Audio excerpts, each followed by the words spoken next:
Hey everybody, if you're like me, you like to have a camera with you almost everywhere you go. Now, I'm a full-time professional, and I shoot a lot of weddings and events, portraits, and that sort of thing.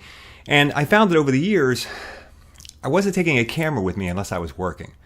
You know, that can happen, right? If you're a guitar player and you make a living as a guitar player, before long you find that you're not playing the guitar for fun much anymore. And it bothered me because the reason I became a photographer was because I loved being a photographer, and here I was not doing it for fun anymore. So a few years ago, I decided I was going to buy a camera specifically to have fun with.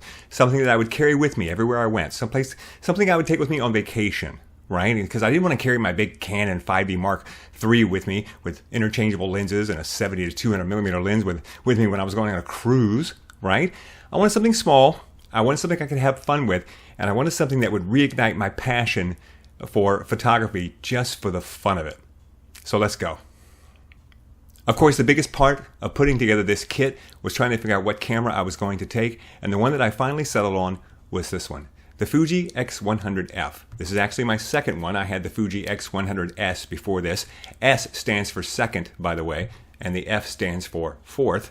The one in between these was the T. That's right, stood for third. This camera, well, I'm not going to go into all the things I love about this camera, because if you look it up on YouTube, you're going to find tons of professional photographers, especially street photographers, who will just spend minutes and minutes and minutes telling you how much they love this camera. It is really adored by a niche audience of photographers like myself who just love it. We love that it has a fixed lens and you can't change lenses on it, because we don't want to change lenses. We change lenses in our job. We want to make it small and light and easy. Literally, I could put it in my pocket if I had to. And it is, but it's also well made. It's got a fixed lens at f2. It's got a hybrid viewfinder. It's got video built into it if I want it. It's got all the Fuji simulation modes, and it just looks cool. I'm sorry, it just looks cool. When you put this on your shoulder or you've got it in your hand, you just feel good. And there's really something to be said for design in this world, and we're an audience that really appreciates design. I know, it's a tool. I get that. But I'm a photographer. I'm an artist. I like visual things, and this is just cool. It just looks great, and it feels great in your hand. Now, one of the things I have added to this camera that doesn't come with its stock is this little piece right on top. You see this? This doesn't actually come with the camera. I bought this separate because I kind of have big hands for this camera, and I'm a little worried when I'm holding it because there isn't a good place for me to grab it with my thumb. Some people will actually put there's a whole bracket that can go on this camera to make it have better grip on it. I didn't want to put the bracket on it because then it made the camera bigger, and the whole point of this camera was not to have a big camera. So I did get this, and I love it. It's great, and as a result, when I'm holding the camera, I never feel like it's going to drop out of my hand. My strap, and I've been through a couple of different straps. I was putting it on my hip in a spider holster, and then it fell off my hip one day and broke while I was on vacation, and that was the last time I used that particular spider holster. Now, I'm not trying to talk down spider holster because I use spider holster professionally, and I've been using them for years, and I swear by them, and they're my favorite piece of gear. So the spider holster is fantastic. But with this particular camera, the piece that goes into the bottom here, it just kept getting loose on me, and then one day it came completely loose. The camera fell and broke, and I said, well, we're not doing that anymore. So now I have a strap. I picked this strap because I wanted something that looked a little retro.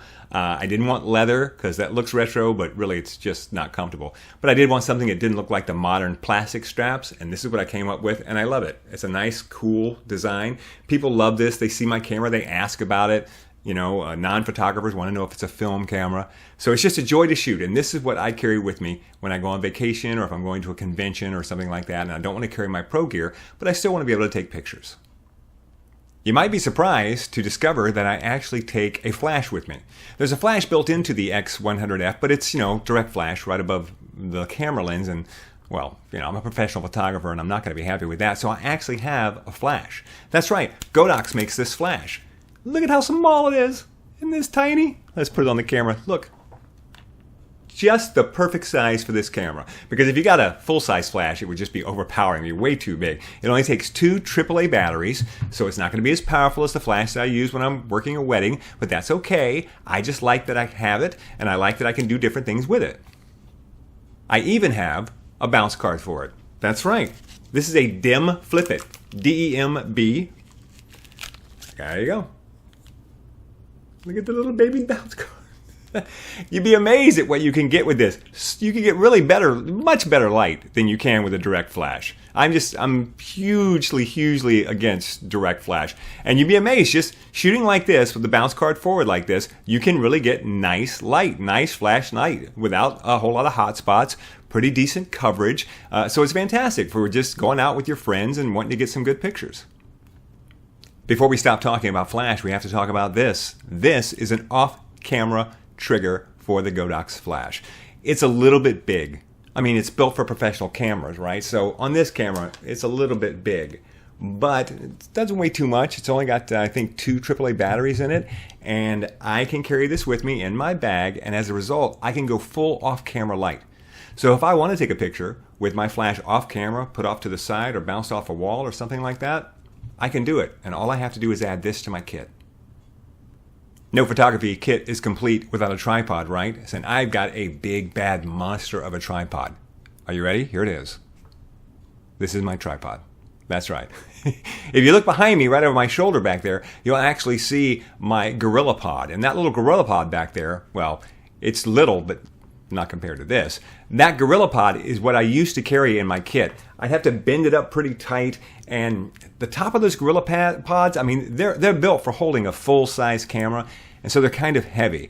And I realized I was carrying a lot of weight around for what I needed, and I didn't find myself really using it that often. So what I wanted was something I could carry with me so that if I needed a little bit of a pod, something I could just hold my camera on a table, I'd have it, but I didn't want to sacrifice space and weight to do it. And this is the one I came up with, the Ultra Pod. Such a great little addition to this kit because you can just pop it right open like this, and there's your little tripod. And if you keep it like this, you can use the Velcro to strap it to a tree or, a pipe or a fence or whatever you happen to have available. One of the other accessories that I carry with me is this. Yeah, a bungee cord. Listen, bungee cords are like duct tape. You just always want to have one available anytime you're anywhere in the world. You never know when you're going to need it. And the great thing about this is if I need it, I can use it to strap my camera to a bigger tree or a bigger post. Or the thing I use it for the most is I use it to strap my bag to my luggage so that when I'm traveling and going through airports, I don't have to actually carry my camera bag at all. I can just sit it right on top of my rolling luggage and then use this to strap it to the handle. It's great. So small and light and easy to carry. It really makes your life easier. Another fantastic accessory to have with me all the time is this, my f-stoppers flash disc. Let me turn that around there. There you go. This is a handy little thing to have because it can do so much for you. Not only is it a modifier for my small flash, right? Put my small flash in here and now I've made it much bigger into a bigger modifier, but it's also a white balance target. So it serves double duty for me. And it's small and it's light, easy to fold up and put away, and it impresses the kids when you pop it out. I like to use mine to make a little portable photo booth. So, where do I put all this gear? Well, I'm a bag guy. I really am. I love things that hold other things. I love bags and boxes. I love jackets. And so I searched high and low for just the right thing to carry my kit with me when I was going on vacation. I wanted it big enough to carry everything I needed, but small enough that it wouldn't be obtrusive, and it needed to be light. And this is what I came up with. ThinkTank. They make some of the best equipment you will ever buy as far as bags and gear goes for your camera. And this is a wonderful, wonderful bag. Here's the great thing about this bag. When you're wearing it on your hip, the flap folds out. Genius, right? Think about it. When the flap folds towards you, which is the way every messenger bag on the planet works, you open it up and then you've got to kind of hold the flap out of the way while you're reaching for your stuff. Well, not with this. When I open this, it folds away. And I can just go right in and get whatever I need and then come out. Here's what the inside of the bag looks like. It's got my camera right here. It's got my little tripod. It's got my little bounce card. And then right here is a big open slot with nothing in it. And you know what goes there? My water bottle. Because I travel with a water bottle everywhere I go. So water bottle is right there, camera, gear. This slot right here perfectly holds my iPad. If I'm taking an iPad with me, it goes right in this slot right here. The front of the bag, zipper pouch right here. This is magnetized right there. That's a zipper pouch. I hold a few extra things in there, as well as a full rain hood for the bag. And then right here on the front is my lens cleaning cloth. I have that on one of the zippers, which also makes it easier to grab the zipper when I want to zip it closed. It doesn't weigh much at all. I mean, the fact that I'm just sitting here doing this with it should tell you about it. It doesn't weigh much at all. And I really don't have a problem when I'm walking out the door just grabbing that bag and going with me. And I've just found it so much easier now if I'm going to, I don't know, the kids' choir recital or anything really. I'll just grab that bag and go. I mean, it's light, and I want to carry a water bottle anyway, and I don't want to have to hold it in my hand the whole time, so might as well have a bag to put it in. And if that bag also happens to hold a complete kit for me, well, how convenient is that, right? And it's light. So that's it. That's my kit. That's everything I carry with me when I go on vacation or when I go to speak in another state or something, and I want to take a camera with me, and I want to be able to do some creative stuff, but I don't want to carry a lot of weight. That's what I do. That's my travel kit. Thanks for watching.